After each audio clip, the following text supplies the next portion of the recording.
So I may have to ramble a little bit and take a couple of side trips to actually tell this story, but trust me, hang with it, and in the end it'll all make sense.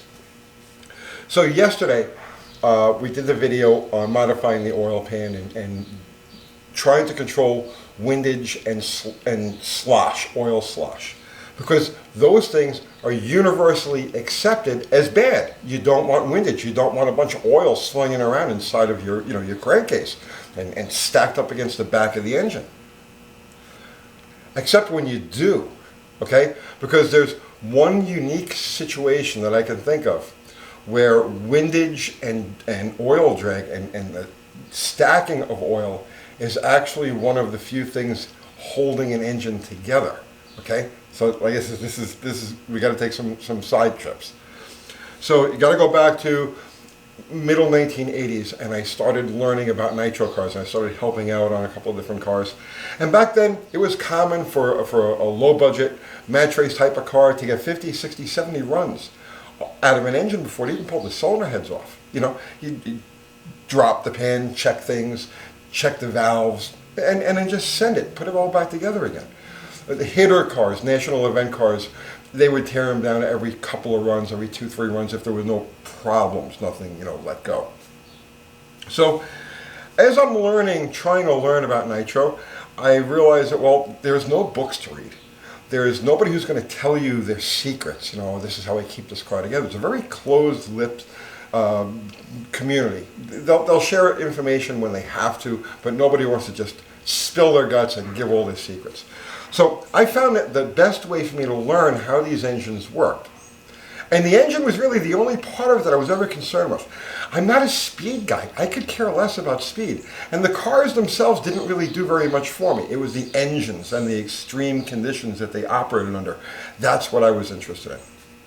So I found that the only way I could really learn the secrets of these engines, what made them tick, was by studying broken parts. And fortunately, in that line of work, right, there's nothing but broken parts. There's broken parts everywhere. So as I studied blocks, cranks, rods, pistons, to see how things, where the destruction points were, where the failure points were.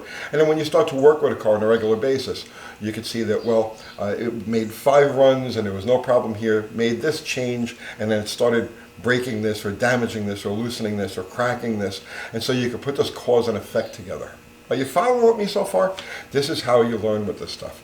And while today, I have no idea what those guys do anymore. Like, I have far more interest in this Honda Super Cub than I do in any top fuel dragster out there. My day with that has passed. It's in, But back then, I was trying to learn as much of the current technology, as much of the current as possible. So, one of the things that always interested me about the nitro motors was how they were loaded with contradictions.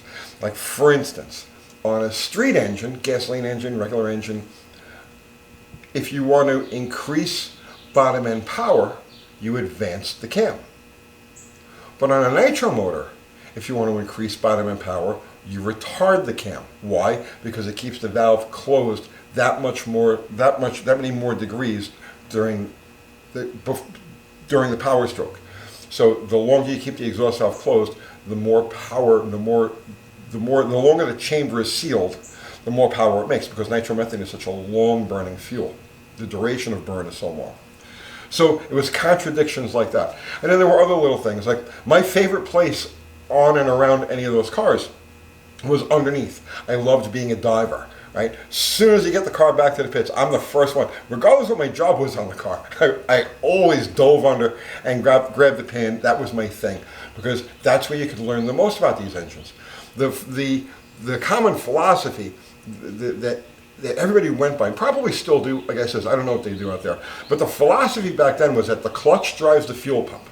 All right? When you're talking about a nitro motor, just forget about everything that's between the clutch and the fuel pump. Right? Everything in the middle is just a slave to the clutch and the fuel pump. And that was, like I said, the guiding philosophy through the 80s and 90s when I was in it. I never saw it like that. I saw it as the engine actually has to produce the work. All right. And those contradictions, like I said, I'm a diver. So as I was learning to tune the cars, I realized that you could learn just as much, if not more, from reading the bearings, the rod bearings, than you could reading the spark plugs. And that you couldn't really get a full picture of what was going on inside the engine unless you read both the bearings and the plugs at the same time. Because they could give you contradictory answers, but when you compare them, you get a full picture of what's going on. I know, I'm probably rambling. And like those contradictions, like for instance, on a fuel motor, let's say you snap a blower belt, okay? And you say, well, okay, well, just snap the blower belt, that's the end of the run, or pop the blower, okay? One of the first things you do is you drop the pan and you go to the number 2 main bearing, right? Why do you go to the number 2 main bearing? Because it's damaged. If you snap the belt, if you had a problem and upset with the blower, go to the number 2 main. Not the number 1 main. You would think the problem would be closest to the damage, but it's not. There's so much force involved that when it would break a belt, let's just say, the crank would whip. So it would stay, the number 1 main would hold the snout of the crank steady, but the crank would whip and the damage would be found at the number 2 main. And same thing when you had a problem with the drivetrain. So let's just say you broke an output shaft. Okay, car leaves the starting line and there's a clutch problem, an output shaft issue, something along those lines. You drop the pan, you go to number 5 main. Number 5 main is going to be fine. The number 4 main is where drivetrain damage would show up. Because again, the crank would deflect. What does this have to do with oil pans and windage? All right, so towards the end of my time, my end of involvement with that sort of thing, 1998, I was primarily working with match race cars, fuel altereds, and IHRA cars. NHRA had gone to a different place. It had become just way too expensive. There was no chance of ever getting in a show with these things. So we focused on IHRA and match racing. And at that time, actually, the money was still pretty good with that. It's not very much different than today's street outlaw guys. You know, that whole basic atmosphere and all that. But let's not go there. So at the time that I had just finished up, or I was in the process of finishing up my life in Nitro, oil downs had become a real problem. So every car had to have a blanket, a diaper, okay? By a pain in the ass. But we got them on there. That was the rules. But the diapers didn't really do very much, because when these things would come apart, they come apart. And even the ballistic blanket isn't going to hold a KB motor as it disintegrates. So the next step was the NHRA mandated dry sump oiling systems, right? And then all of a sudden, my supply of used parts dried up. You couldn't get used parts anywhere. Why? Because during that first year that they were running dry sump oiling systems, they were running cranks and rods, bottom end assemblies that were used with wet sump systems. Now, how does this relate? What does one thing have to do with the other? And that's what I mean about studying broken parts, to find out actually what's going on. All right, so this is a funny car oil pan. I mean, it's an actual funny car oil pan from that era. Okay, and you see how shallow it is. You know, it's got to be shallow because the motor is sitting very low to the ground.